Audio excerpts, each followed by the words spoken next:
Hi guys, my name is Annie and I am a college student majoring in creative writing at the George Washington University, and this is the first video in my lecture series on DBT for students. So what I'm going to be talking about and continuing to teach in a series of videos is something that's called dialectical behavioral therapy, but modified so that it's directly relevant for students when they try to navigate classwork, stressors, social situations, and just life in general. It's very useful. So I got the idea to do these videos because I personally have been studying DBT for 4 years as a therapy model, but have been sharing some of the things I study with friends and family, and they found them to be very effective as general life skills. And I personally think it's something that should be taught in classes. But until then, I thought I'd give a brief introductory course here. So, the first question, I suppose, is what is DBT and why does it matter? So, DBT is a type of therapy that is based on changing actions in order to do what's most effective in a situation. And sometimes that means acceptance versus change. But the key point in DBT therapy is that you don't have to do anything. Nothing you're doing is wrong, but there might be more effective ways out there. And this therapy is just to help you find those more effective ways if you're seeking them. And I'm going to be taking the therapy approach and, again, applying it specifically to skills and references that I personally, from going through school and seeing other people struggle with certain things, think are most relevant for life skills and not just as a therapy. So DBT was invented by a woman named Marsha Linehan, and it is in response to other therapy types that are slightly more judgmental. So again, DBT is all about something called radical acceptance. Radical acceptance in DBT is the only way that you can reach change. It's sort of the idea of until you acknowledge the elephant in the room, you can't do anything about the elephant in the room. And a key point with radical acceptance in DBT is that there are no judgments. And so there's no, if I'm feeling anger, I just have to first sit and radically accept that I'm feeling anger. But I'm not a bad person for feeling anger. There's nothing wrong with my feeling anger. It's just a question of, is it effective for me to be angry, or what is an effective thing to do with this anger? So a lot of what we're going to be talking about with skills is this idea of radical acceptance. The other really important tenet of dialectical behavioral therapy is it's all about finding the middle path. So the middle path is the, you could say, solution or most effective outcome that you reach from putting together what's called emotion mind and reasonable mind. And we'll talk about that more in my next video. But essentially, it's finding that wise mind space where you can combine how you're feeling and the facts of the situation in order to effectively accomplish your objective, whether that means just getting a goal or feeling good about yourself or learning something about yourself. It's all about finding that middle path. So in DBT, that middle path leads to two places, and it's either change or acceptance. So in DBT, there are things, again, with the radical acceptance that you cannot change. And for those things, DBT has two modules, mindfulness and distress tolerance, which I'll get into more in a second. There are, however, situations where you can modify your behavior and that will affect the outcome of the situation. And that's the change aspect of DBT. And DBT for that has two modules, which is interpersonal effectiveness, which is what we'll be learning first, and emotion regulation. So, like I just said, there are 4 units in DBT. Mindfulness is the first unit, and for the structure of these videos, instead of teaching it as a separate unit, I'm going to do a mindfulness skill at the beginning of every skill session, and then we will start with interpersonal effectiveness. Interpersonal effectiveness is all about outcomes with personal exchanges. So essentially, it's predicessed on the fact that there are three possible kind of goals or objectives in a situation when you're talking to someone else or interacting. The first is to have your needs met, and that's goal-oriented. There's a Dear Man skill for that, which we'll talk about next video. The second is preserving self-respect, which is when that's the most important thing in an interaction, is feeling good about yourself leaving it. And the third is about maintaining the relationship. So the way I'm going to present this is on kind of how to make friends and how to maintain acquaintanceships with people in school and throughout your life that you don't necessarily like or want to continue a relationship with, but have to get along with in a situation to make your life easier. Okay, so in my opinion, there are a few core things before we jump into skills that DBT really heavily relies on as values. And again, DBT stands for Dialectical Behavioral Therapy, and that's the idea that two things can be true at the same time. And again, there is that wise mind middle path option that combines those two opposing truths into something effective. So to me, the core values of DBT are being mindful, which means just staying in the present moment. And as a student, I find this very helpful in terms of like not ruminating, not stressing too much about the future, not judging myself for things in the past, but really being present in what I'm doing when I'm doing it. No judgments, which again is the idea that there's no right or wrong way to do things. There's just an ineffective and an effective way. And that can be different per person, varies greatly, and there's no imperative need to judge emotions or thoughts. It's just about examining the resulting action. The third thing that we will talk about a lot, and you'll hear come up a lot, is validation and radical acceptance. So in DBT, validation and radical acceptance is that idea of simply acknowledging what's going on, validating that there's a reason it's going on, and not judging it. So, for example, starting these videos, I'm feeling a little anxious.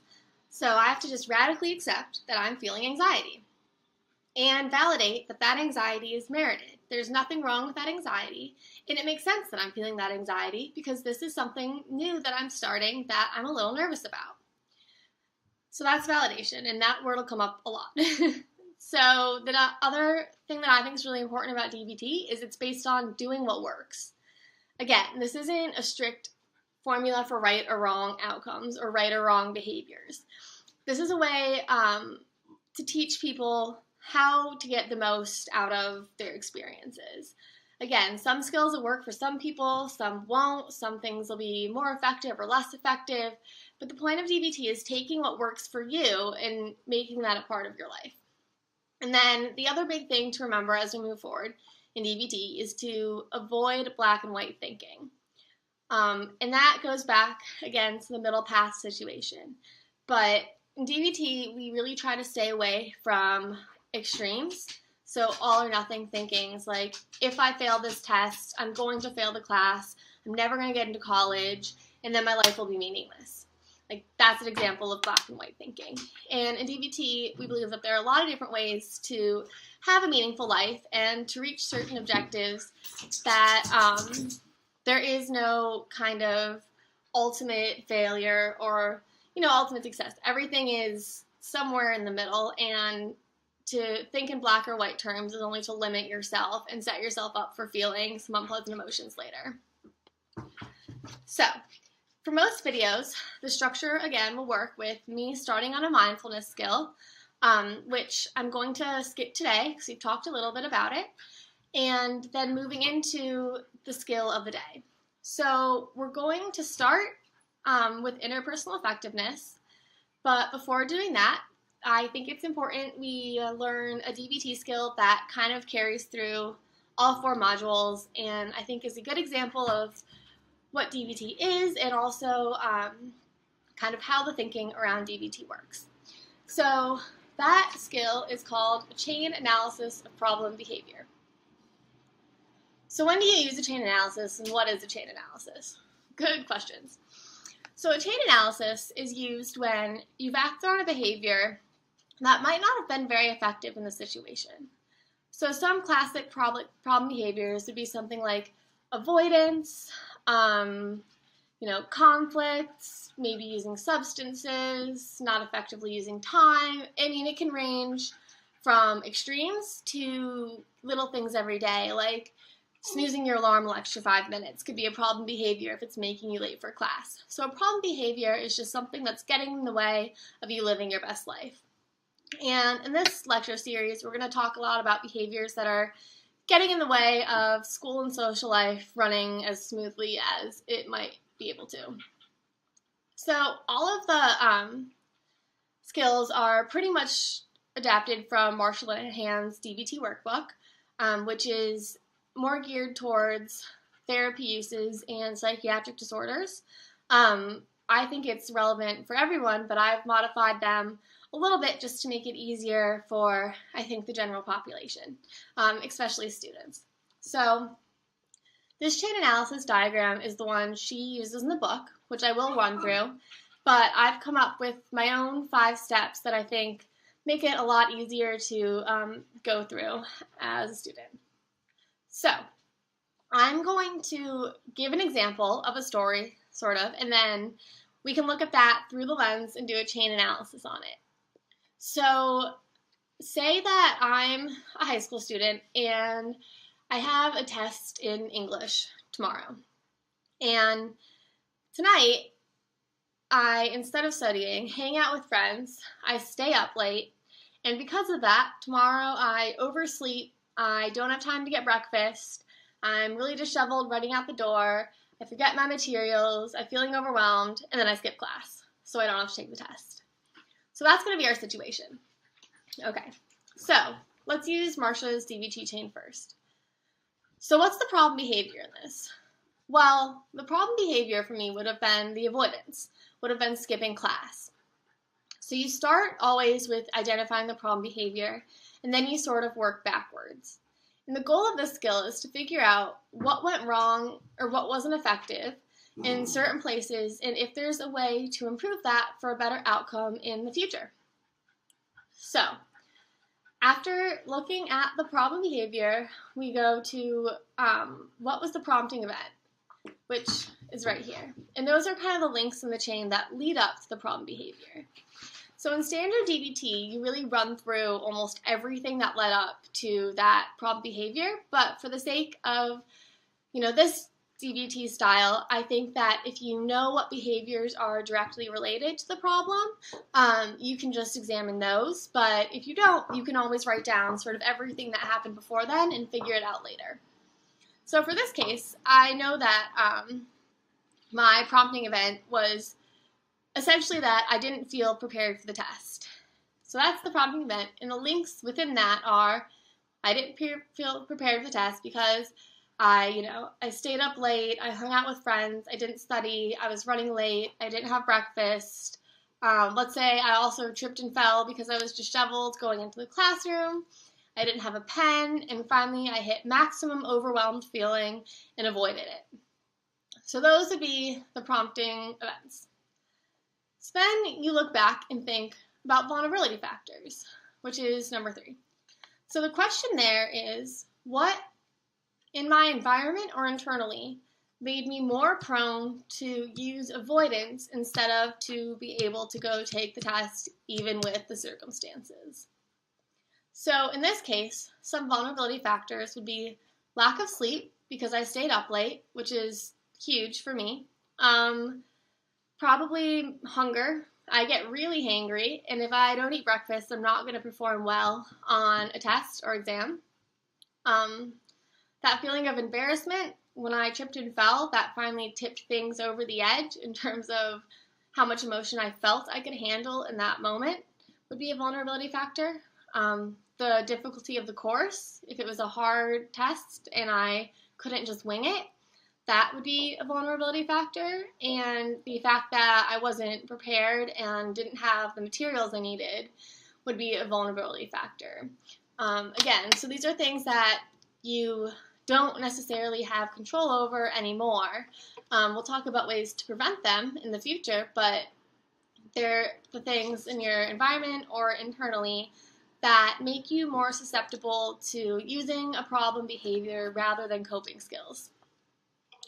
So once you've figured out your vulnerability factors, it's time to look at the consequences, which is the last link in the chain, and number 4 on my cheat sheet. So the consequences for skipping class was that I got a 0 on a test. My teacher perhaps was upset with me or thought I didn't take her class seriously. I felt guilt for having skipped it and stressed because I knew I'd have to take it at a later date or just take the 0. But either way, it would be a dock from my grade, an uncomfortable conversation with my teacher, and might disappoint my parents. So those are the consequences. So now that we've done a chain analysis on it, we have to accept that, we can't change what happened. But what we can do is look at ways we could use skills in the future so that the same situation doesn't repeat itself. So to do that, I would start with looking at the vulnerability factors and seeing what I could do next time to shore those up a little bit. So the first thing I'm going to say is that if I were a teacher or a perfect person, I would say that in order to prevent this from happening, one would simply not hang out with friends, go to sleep on time, and have studied. But I think that as students, we find ourselves in situations where those aren't necessarily the circumstances quite often. So I'm going to move through this chain analysis as though those factors the night before are already set in stone, and I just have to accept them. So this is kind of like what I could change that morning to make it more likely that I'll be able to take the test. So the first thing I would address is the vulnerability factor of not eating. So could I do anything about that? Well, if I already know I'm running late, it might not hurt to grab a piece of toast and wait the extra 2 minutes in order to have some nutrition in my body. I could also think about grabbing a snack to go and eating it on my way to class. The other thing that I could think about is if I'm stressed and running late to class, what are some self-soothing things that I know will calm me down a little bit?